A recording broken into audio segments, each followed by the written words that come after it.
Sit down, Dr. Thorne. 5 words. That's all it took to stop the most confident man in that hospital cold, in the middle of the worst 10-minute Cedar Hollow memorial had seen in 30 years. Behind her, the doors to the ambulance bay were still swinging on their hinges, letting in cold, wet, diesel-soaked air and the sound of sirens that would not stop. Gurneys lined the hallway 3 deep. A monitor screamed somewhere to her left. A resident was shouting a blood pressure reading into the noise like it might save someone just by being loud enough. And Dr. Marcus Thorne, the new emergency director, 6 days into the job, the man who had told her on his very first morning to stay in her lane, stood frozen in the middle of the chaos with an unfilled chart in his hand and no idea what to do next. She did not shout. She never shouted.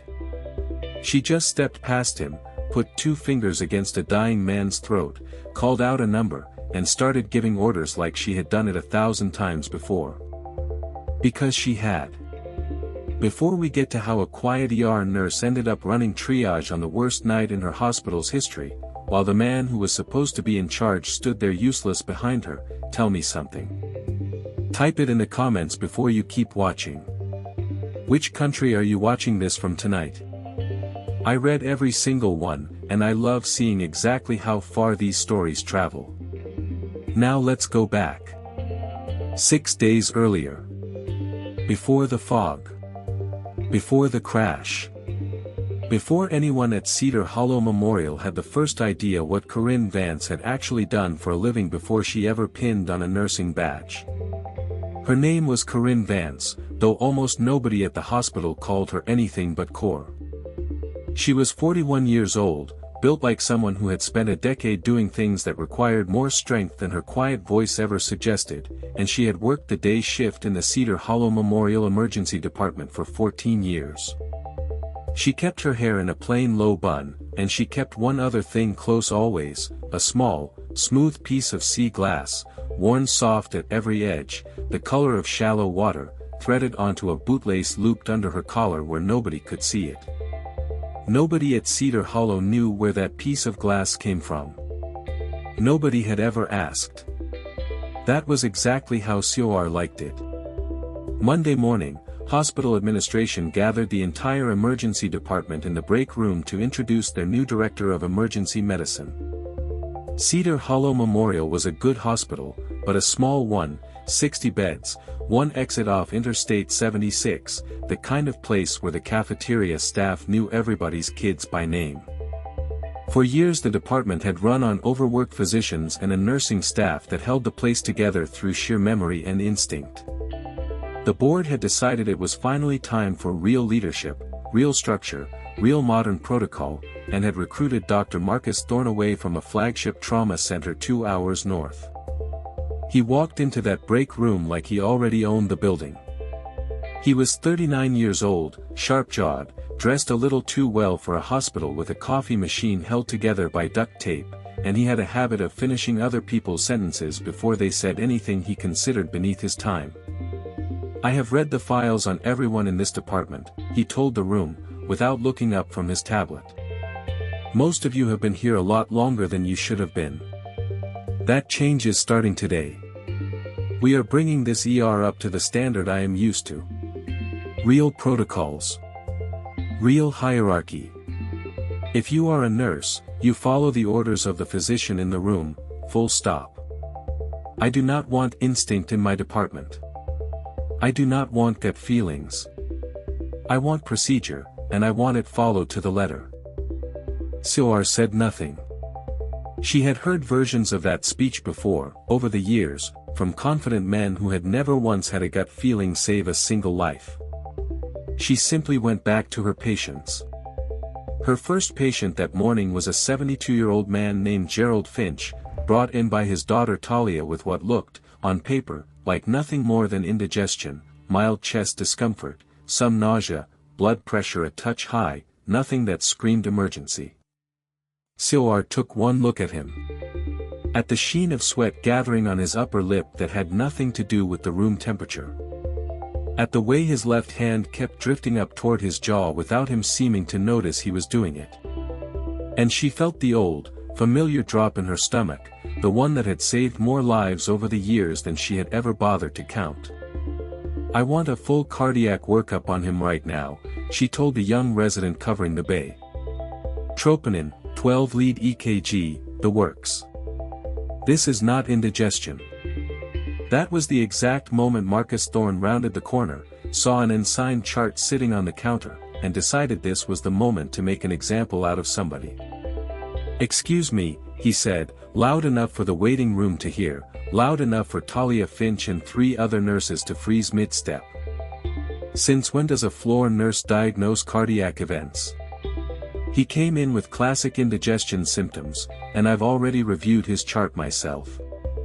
Give him an antacid, monitor him for 20 minutes, and if his vitals hold steady, discharge him home. We are not running unnecessary tests because somebody got a feeling walking past his bed. His presentation is inconsistent with simple indigestion," Siwar said quietly. "I have seen this exact pattern before. If we wait 20 minutes, there is a real chance we will not have 20 minutes." Thorne's jaw tightened. He did not like being corrected. He liked being corrected in front of an audience even less. "You are a nurse," he said, each word deliberate, meant to land in front of everyone close enough to hear it. "Not a doctor. Not a cardiologist. Not somebody with a medical degree hanging on a wall in this building. I don't know what latitude you were given before I arrived, but that ends today. Stay in your lane, Nurse Vance, and let the people with actual training make the medical decisions here. Is that understood?" The hallway had gone silent. Talia Finch stood frozen in the doorway, mortified, unsure whether to defend the woman who had tried to help her father or trust the man with the fancier title. Gerald Finch looked embarrassed to be the reason for the scene at all. Siwar did not argue. She had learned long ago that some battles you win by staying quiet and getting the job done anyway. She let Thorne write his order for observation and antacids, and the second his back was turned, she quietly paged the on-call cardiologist herself and asked him, as a professional courtesy, to take one look at a chart.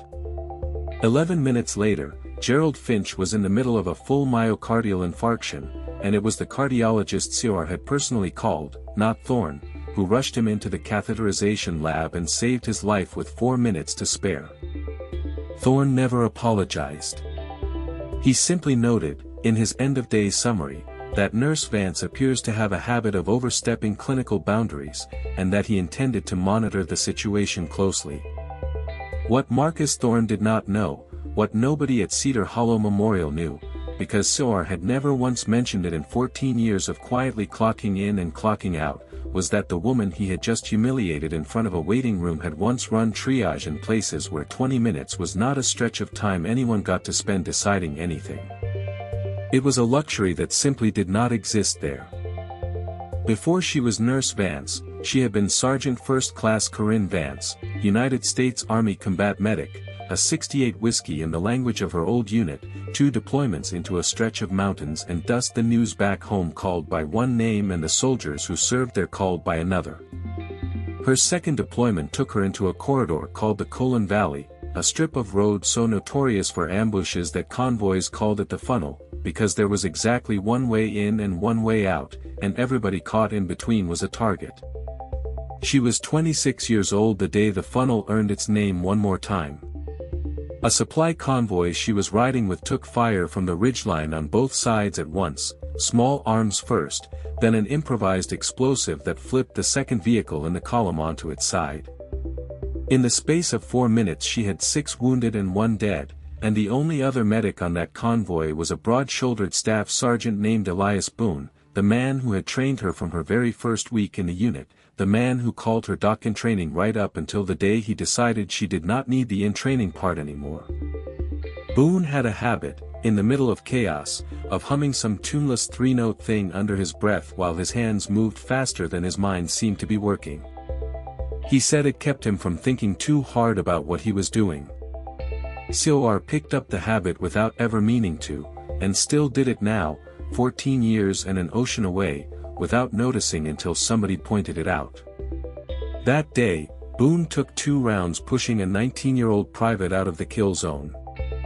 COR got to him under fire, dragged him behind the overturned vehicle, and did everything a medic with no evacuation coming for another 40 minutes could do. It was not enough.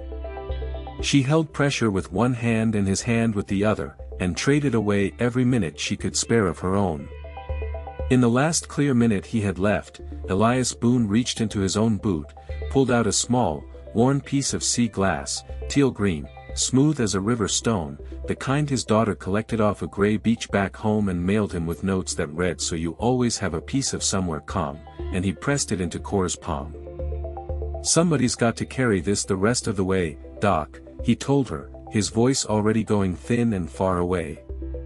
"Might as well be you. You get everybody else home. Now you get yourself home too.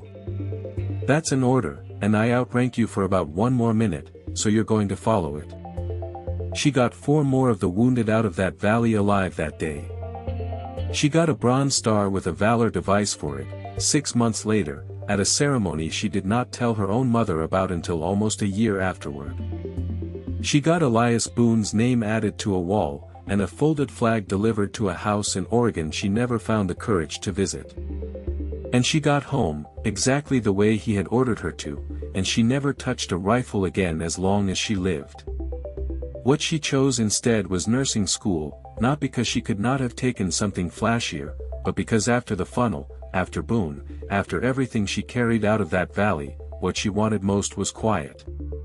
She wanted to save people one at a time, in a small town, without a rank, without a rifle, without a soul ever needing to know what she used to be capable of under fire. For 14 years, that had worked exactly the way she wanted it to. Nobody asked. She never told. The days after the Finch incident did not get easier. Thorne, stung by being wrong, dug in instead of easing up. He wrote COR up twice that week for unauthorized clinical initiative, once for correctly adjusting a pediatric dosage ahead of a resident's signature, and once for telling a first-time father his infant's low fever still warranted a workup, which it did.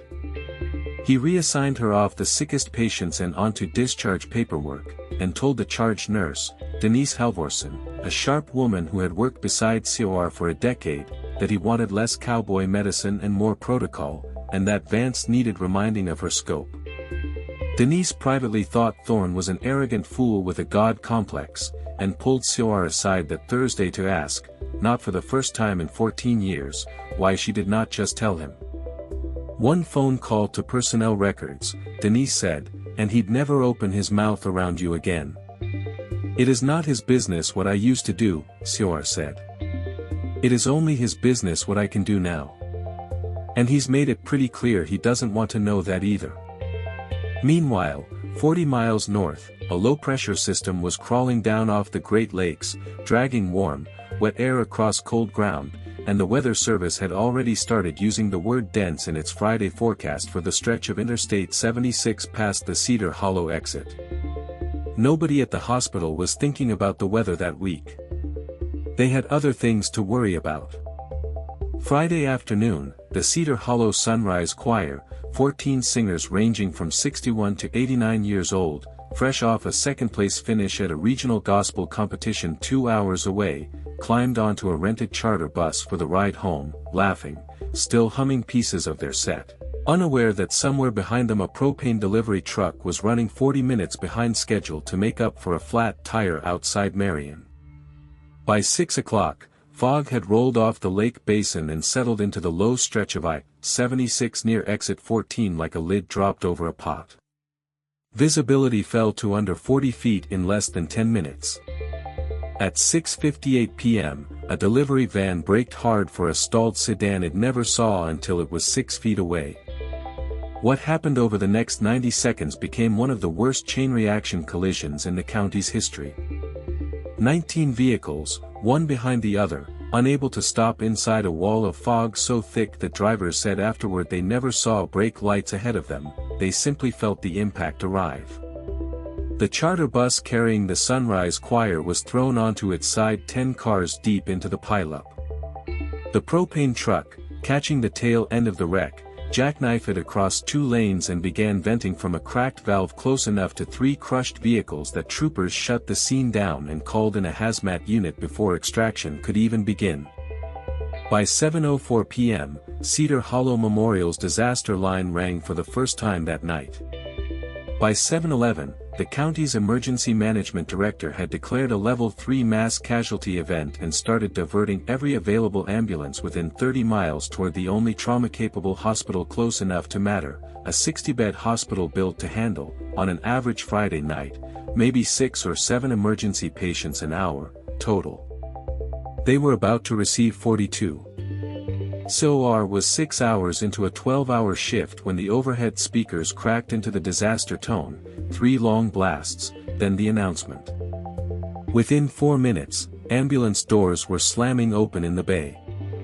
Within 20, the hallway looked like a life SOAR had spent 14 careful years trying not to think about. Marcus Thorne had never once run a real mass casualty event.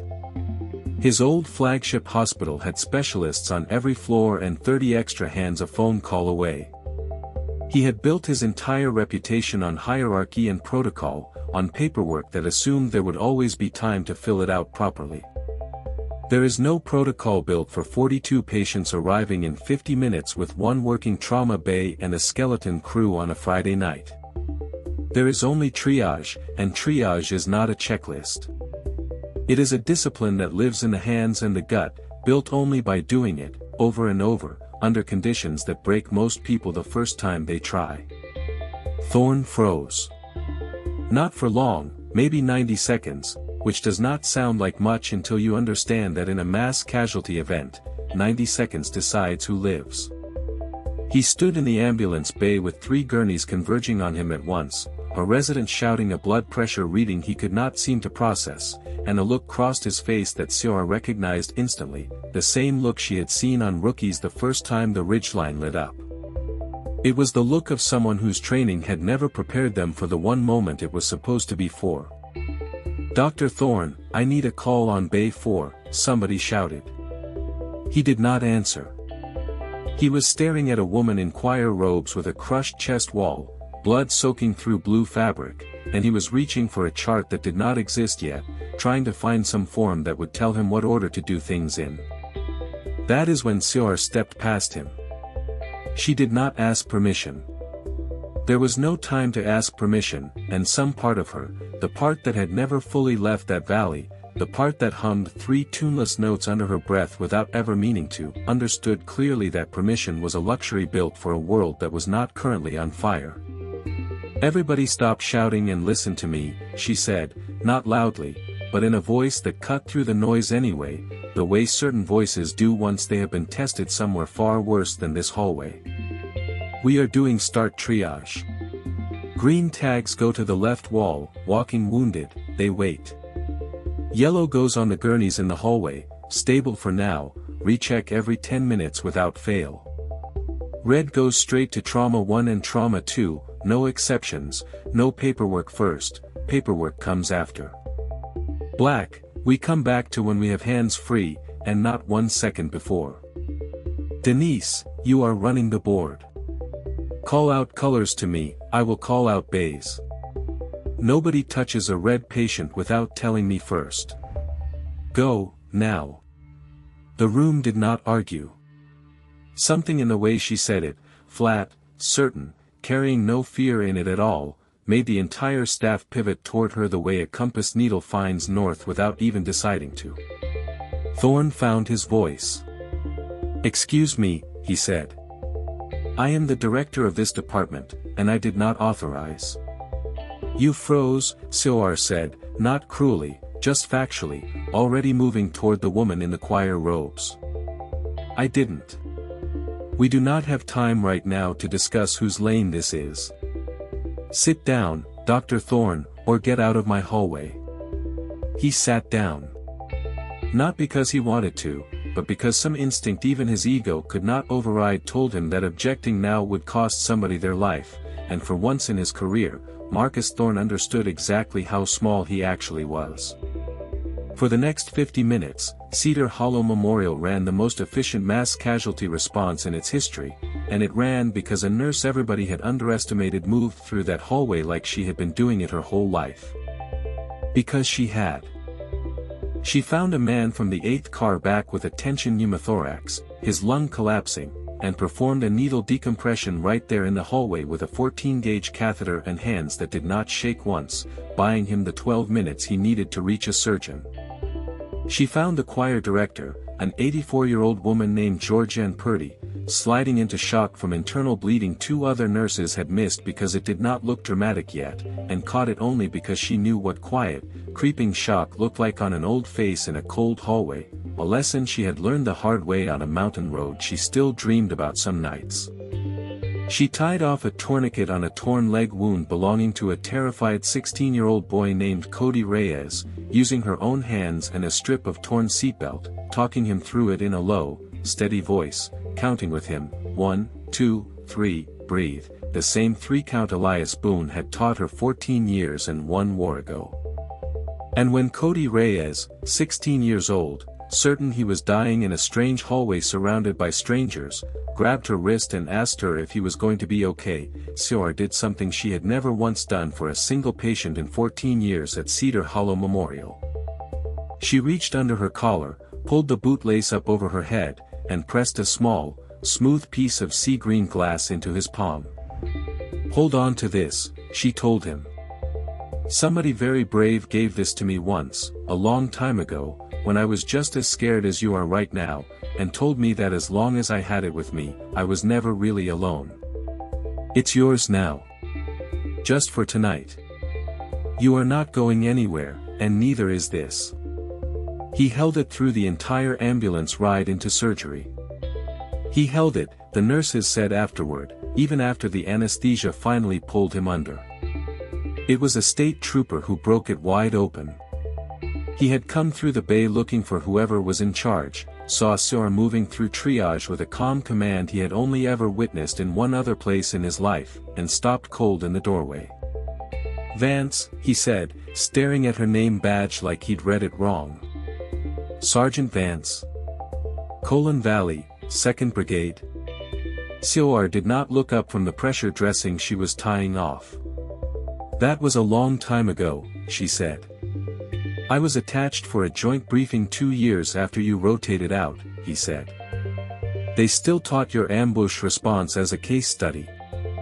You're the medic who pulled 4 wounded out of that funnel under direct fire. You got the Bronze Star with valor for it.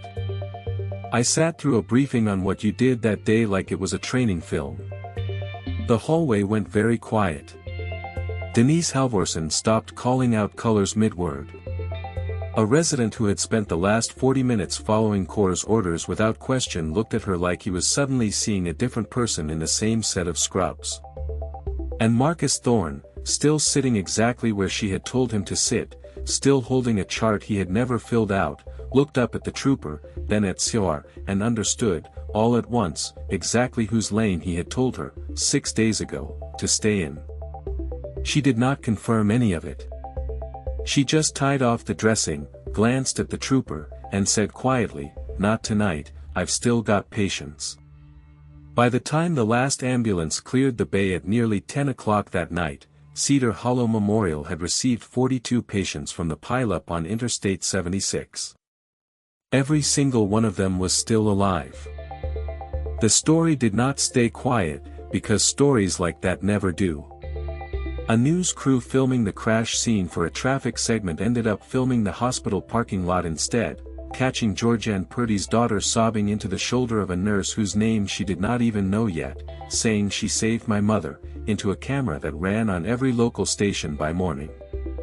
By Monday, a reporter's records request had turned up a Bronze Star citation with the name Corinne Vance on it, and the story that ran that week was not about Marcus Thorne's new protocols. It was about the quiet ER nurse nobody had known was a decorated combat medic, and the arrogant new director who told her to stay in her lane the same week she saved his career along with 42 other lives. The hospital board called an emergency session. Miriam Sato, Cedar Hollow Memorial CEO, a plain-spoken woman who had spent 30 years learning to trust the nurses who kept the lights on through the night, stood in front of the entire emergency department, and, at her insistence, Marcus Thorne himself, the following Wednesday. "I have read the incident reports from Friday night," she said. "I have also read the write-ups Dr. Thorne filed against Nurse Vance the week before it happened. I would like to read one out loud, if nobody minds. Nurse Vance appears to have a habit of overstepping clinical boundaries. Recommend monitoring." She looked up. 42 people are alive this week because of exactly that habit. I think it is past time this department figured out what to call it. Thorne stood in front of that entire room and did the one thing his ego had never once allowed him to do in 6 years of climbing the ranks. He apologized, and not the kind that comes with an excuse folded into the middle of it, but a plain one. "I told you to stay in your lane," he said, looking directly at Cor, his voice steadier than it had been all week but clearly costing him something. "You were in your lane. I just had no idea how much road you'd already covered before you walked into this building. I was wrong, and I let my ego decide how I treated you before I ever asked who you actually were. I'm sorry. I know that's not enough. But it's true." The board did not fire him. That surprised almost everyone, including Cor herself. Miriam Sato explained it plainly. Marcus Thorne was, underneath 6 years of arrogance, a genuinely skilled physician who had never once been told no by anyone with the standing to make it stick, and Friday night had told him no in a way 6 years of feedback never had. They did not need to remove him. They needed him to learn something, and there was exactly one person on staff qualified to teach it. Cor Vance was named Cedar Hollow Memorial's first Director of Emergency Trauma Response, a position written specifically so that in any future disaster, any moment where protocol and instinct disagreed, the final call belonged to her. Marcus Thorne kept his title and kept his job, and spent the following year doing something he had never done before, taking direction, in the field, from a nurse he had once told to stay in her lane, slowly and stubbornly becoming a better doctor because of it. 3 weeks after the crash, Cody Reyes was discharged on a quiet Tuesday morning, his leg healing well, his mother crying happy tears in the hallway, and in his hand, still, was that small piece of teal-green sea glass he had refused to let go of for 3 straight weeks, even in surgery, even through physical therapy. He found Cor at the nurse's station before he left and tried to hand it back. "You should keep this," he told her. "You said it was yours." Cor looked at it for a long moment, the same worn edges, the same ocean-colored quiet, the same weight in her palm that had once been somebody's last order to a frightened 26-year-old medic in a valley she still dreamed about some nights. "He told me somebody's got to carry it the rest of the way," she said finally. "I think it's your turn for a while. Just remember, when you're ready, you pass it to somebody who needs it more than you do that day. That's the only rule that ever came with it." Cody Reyes kept that piece of sea glass in his pocket through the rest of high school. He still has it today. Word around Cedar Hollow is that he started looking into nursing programs. The hospital will not confirm that officially, but nobody there seems even a little surprised by it. As for the hallway where Cor performed that needle decompression on a total stranger with nothing but her own 2 hands and 14 years of quiet practice behind them, the hospital mounted a small memorial the following year beside Trauma Bay 4, a smooth piece of river stone set into the wall, engraved simply, in memory of Staff Sergeant Elias Boone, and everyone he taught to carry each other home. Here is what I keep coming back to with this one. Marcus Thorne looked at a woman in plain scrubs and decided, in about 4 seconds, exactly how much she was worth knowing. He was not wrong that she was a nurse. He was wrong about everything that word actually meant. Some of the strongest, steadiest people you will ever stand beside are wearing the most ordinary job title in the building, because after everything they have already survived, ordinary was what they wanted most. Nobody chooses a quiet life because they are incapable of a loud one. Sometimes they choose quiet because they already know exactly how loud the world can get, and they have decided, on purpose, to spend the rest of their life making it a little quieter for everyone around them instead. So here is what I actually want to know from you. Have you ever had somebody underestimate you completely, judge you by your job, your uniform, your quiet manner, never knowing what you had already survived just to be standing in front of them? Tell me about it in the comments. I read every one, and honestly, some of your stories are better than anything I could write myself. And if this one got you, if you found yourself quietly rooting for Sr. Vance in that hallway, do me one favor and hit subscribe before you go. We tell a story just like this one every single week, about the quiet ones the world keeps underestimating, right up until the moment it simply cannot anymore. I will see you in the next one.